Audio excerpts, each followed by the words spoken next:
Revanth Reddy speech ఒక్కసారి చూద్దాం. మూసీ పైన ముందుకే మార్చి నెలాఖరుకు తొలి దశ అంచనాల ఖరారు. ఆ వెంటనే 21 కిలోమీటర్ల పనులకు టెండర్లు. సంక్రాంతిలోపు డిపిఆర్ పైన స్పష్టత. ఏడీబీ నుంచి 4,000 కోట్ల అప్పు. వచ్చే 2 సంవత్సరాల్లో హైదరాబాద్కు 20 టీఎంసీల గోదావరి జలాలు. అభివృద్ధి చేస్తుంటే కొందరు విషం కక్కుతున్నారు. శాసనసభలో ముఖ్యమంత్రి రేవంత్ రెడ్డి. మూసీ పునరుజ్జీవ ప్రాజెక్టు తొలి దశ అంచనాలను మార్చి 31 నాటికి ఖరారు చేసి ఆ వెంటనే టెండర్లు పిలిచి పనులు ప్రారంభిస్తామని ముఖ్యమంత్రి రేవంత్ రెడ్డి తెలిపారు.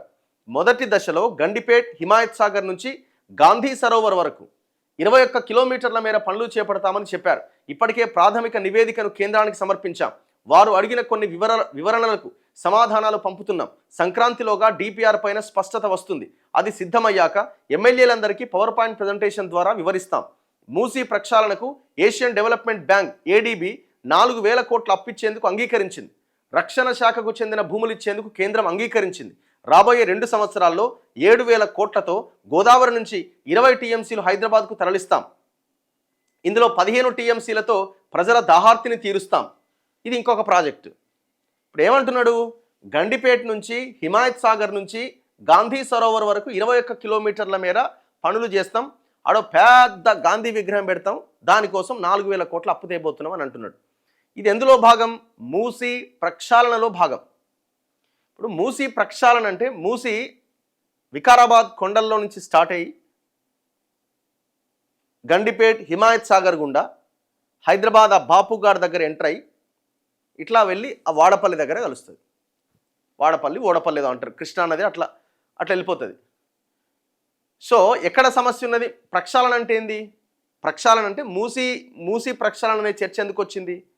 మూసీలో వ్యర్థాలు కలుస్తున్నాయి, మన ఇండ్ల నుంచి వెళ్ళే వ్యర్థాలు కలుస్తున్నాయి, ఫార్మా కంపెనీల వ్యర్థాలు కలుస్తున్నాయి. కంప్ అయిపోయింది మూసీ అంతా, కబ్జాలమైపోయింది మూసీ అంతా. కబ్జాలు తీయాలి, ఈ కంపుని తీసి మంచినీళ్ళు పోయేలాగా చేయాలి. ఇదే కదా. ఇప్పుడు ఫస్ట్ మీరు చేయాల్సింది ఏంది? ఆ కంపుని క్లియర్ చేసే ప్రయత్నం చేయాలి. ఆ కంప్ ఎక్కడి నుంచి వస్తుంది? ఫార్మా ఇండస్ట్రీస్ నుంచి మెయిన్గా వస్తున్నది.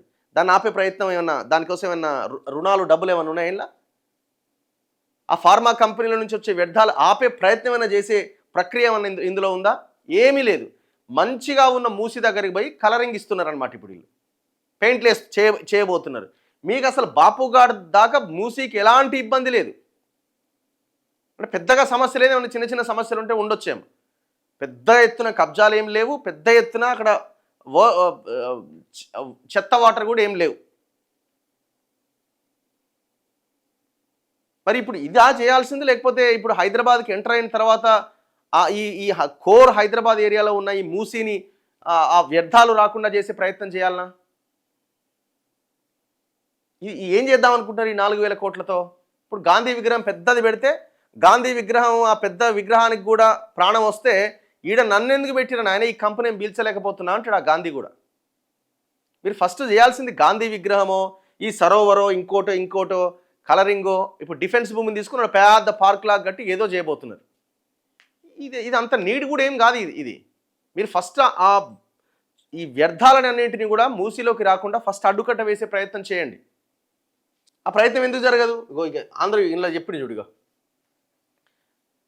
మూసీ కాలుష్యం కంటే బీఆర్ఎస్ నాయకుల కళ్ళలో, కడుపులో విషం ఉందట.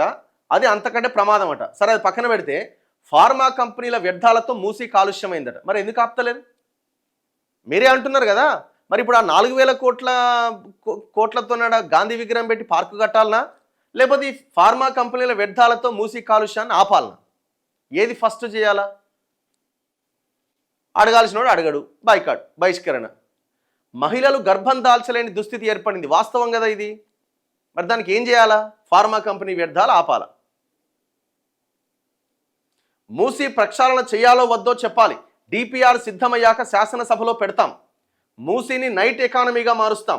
బాపుఘాట్లో ప్రపంచంలోనే ఎత్తైన గాంధీ విగ్రహం పెడతారట. ఇప్పుడు అడిగిండా గాంధీ బయటకు వచ్చి నాకు పెద్ద విగ్రహం పెట్టుది, లేకపోతే ఇది కుదరదని? అసలు ప్రియారిటీ ఏంటండి? ఏ ప్రాధాన్యత క్రమంలో మనం ఫస్ట్ పనిని ఎంచుకోవాలా?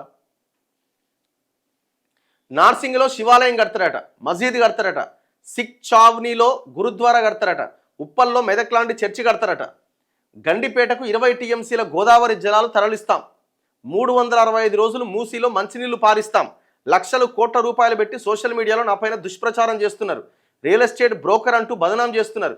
మూసీ పునరుజ్జీవంపై ముఖ్యమంత్రి రేవంత్ రెడ్డి. మీరు మూసీ ప్రక్షాళన చేయొద్దని ఎవరు అన్నట్లేదు, ఇది మంచి పనే. కానీ మీరు ఏం పని ఫస్ట్ చేయాలా, ఏ పని తర్వాత చేయాలా? మీరు మొత్తం మూసీ అంతా ప్రక్షాళన చేసి మొత్తం అంతా జరిగిన తర్వాత గాంధీ విగ్రహం పెట్టారు. ఎవరొద్దన్నాడు? ఎవరొద్దన్నారు మిమ్మల్ని గాంధీ విగ్రహం పెట్టడానికి? మీరు చేయాల్సిన పని చేయకుండా వెళ్దాం పదండి, నల్గొండ, చౌటుప్పల్, పోచంపల్లి ఈ ప్రాంతాలకు వెళ్దాం. ఆ ఫార్మా కంపెనీ నుంచి వచ్చే వ్యర్థాల వల్ల ఆ ప్రాంతాలు ఎట్లా నాశనం అవుతున్నాయో చూద్దాం. కనీసం బతకడానికి కూడా అవకాశం లేదు అక్కడ. ఎలర్జీలతోటి, క్యాన్సర్లతోని అక్కడ ఉన్న ప్రజలు ఎంత నరకం అనుభవిస్తున్నారో చూద్దాం. ఒక్క రాత్రి వెళ్ళి పడుకోండి మీరు, ఆ చౌటుప్పల్ టౌన్లో వెళ్ళి పడుకోండి మీరు, దివీస్ పక్కన. ఇవి ఇవి ఆపకుండా గాంధీ విగ్రహం పెడతాం, పార్కులు కడతాం. ఇప్పుడు ఎవ్వరు అడగలే మీరు శివాలయం కట్టమని, మసీదు కట్టమని, గురుద్వారా కట్టమని, చర్చి కట్టమని ఎవ్వరు అడగలే. ఈ 4000 కోట్లతోటి గాంధీ విగ్రహం కట్టమని కూడా ఎవరు అడగలే. ఎవరి గుళ్ళు వాళ్ళకు ఉన్నాయి, ఎవరి చర్చిలు వాళ్ళకు ఉన్నాయి, ఎవరి మసీదులు వాళ్ళకు ఉన్నాయి, అన్నీ ఉన్నాయి. వాళ్ళు వెళ్తారు.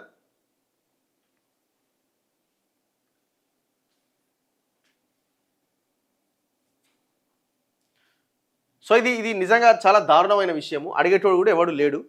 ఇది అది వాళ్ళ 4000 కోట్లు తెచ్చి ఆడ ఈ షో ఆఫ్ చేస్తారు. ఇప్పుడు ఈ గండిపేట హిమాయత్ సాగర్ దగ్గర ఈ లీడర్లు కట్టిన ఫామ్ హౌస్లు ఉన్నాయి కదా. పొంగులేటి శ్రీనివాసరెడ్డికి ఫామ్ హౌస్ ఉంది, సబితా ఇంద్రారెడ్డికి ఫామ్ హౌస్ ఉంది, హరీష్ రావుకి ఫామ్ హౌస్ ఉంది, ఆయన ఎవరు రామచంద్రరావుకి ఫామ్ హౌస్ ఉంది. ఎవరు ఆయన? కాంగ్రెస్ ఆయన పేరు ఏదో ఉండేగా, రాజశేఖర రెడ్డి తర్వాత ఆయనకు ఫామ్ హౌస్ ఉంది. దాదాపు లీడర్లందరికీ ఫామ్ హౌస్లు ఉన్నాయి. కేటీఆర్కి ఫామ్ హౌస్ ఉంది. మరి వాళ్ళు వ్యర్థాలన్నీ పోయి దాంట్లో గండిపేట హిమాయత్ సాగర్లో కలుస్తున్నాయి. ఆ నీళ్ళు మేము దాగాలనా అని మీరే కదా మాట్లాడింది. మరి అవి ఆపరా? అది కదా ఫస్ట్ మీరు చేయాల్సింది.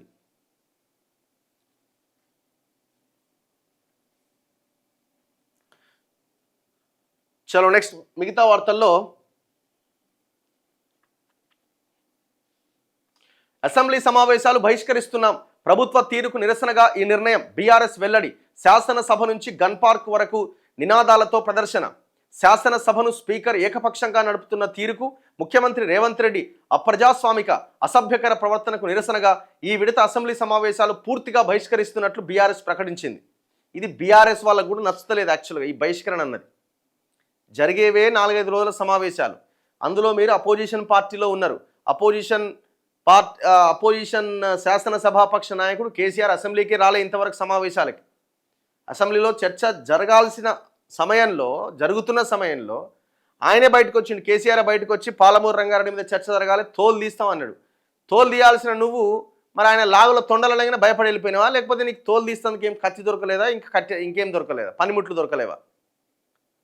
మొత్తానికి సభలో ఫస్ట్ డే వచ్చిండు, 2 నిమిషాల్లో వెళ్ళిపోయిండు. సరే పోనీలే, పెద్ద మనిషి, ఇబ్బంది అవుతుందేమో, కూర్చుంటే అని అనుకున్నారు. కానీ మళ్ళీ నెక్స్ట్ డే అన్న రావాలిగా. 2వ తారీఖు నిన్న రాలే. నిన్న రాకుండా కనీసం నువ్వు రాలేదు, అయిపోయింది, ఉన్న వాళ్ళతోనైనా మాట్లాడించే ప్రయత్నం చేయాలి కదా. వాళ్ళు కూడా మొత్తం బహిష్కరించారు. ఇక్కడ మాట్లాడాల్సింది ఎవరు? ఇప్పుడు మొత్తం నిన్న సభ అంతా బీజేపీ వర్సెస్ కాంగ్రెస్ కింద మారిపోయింది. ఇక మరి మీ పార్టీ ఎప్పుడు పైకి వస్తుంది? ఇక వీళ్ళు ఏంటంటే కాంగ్రెస్ ఫెయిల్యూర్స్ ఉన్నాయి కదా, ఆ కాంగ్రెస్ ఫెయిల్యూర్స్ మీద మాకే ఓటేస్తారు, ఇక ఆప్షన్ ఏముంది అనుకుంటున్నారు. ఇంకోటి వస్తాడు ఎవడన్నా ప్రజలు అనుకుంటే ఇంకొక ఆల్టర్నేట్ కూడా రావచ్చు. అప్పుడు మీ పని గోవింద మంగళం అవుతుంది.